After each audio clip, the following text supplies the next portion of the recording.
Isinailalim naman sa state of calamity ang Zamboanga, Sibugay dahil sa pagbaha sa ilang bayan na nakaapekto sa libu-libong pamilya. Saksi si Jamie Santos.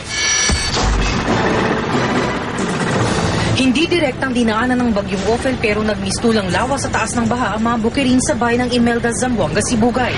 Ang mga bahay pinasok ng hanggang hitang tubig.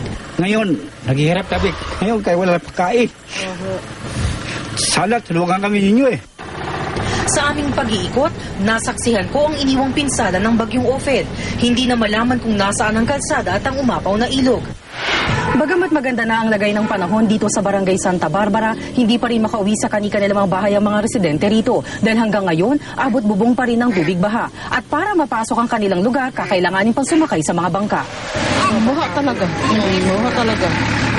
Ngayon ang lumaki. Ngayon lang ang lumaki. Ang ibang residente sa tabing kalsada na natili kasama ng mga alagang hayop. Sa bayan naman ng Siyay, mahigit 600 pamilyang inilikas sa jeep dahil sa pagbaha sa 5 barangay. Sa loob ng jeep, nagtitiis sa init ang mga evacuee. Libo-libong pamilya sa 7 sa 16 na bayan sa Zamboanga, Sibugay ang apektado ng bagyo. Nagpaabot na ng pagkain, gamot at iba pang tulong ang lokal na pamahalaan sa mga binaha. Mula sa Zamboanga, Sibugay, ako si Jamie Santos, ang inyong saksi.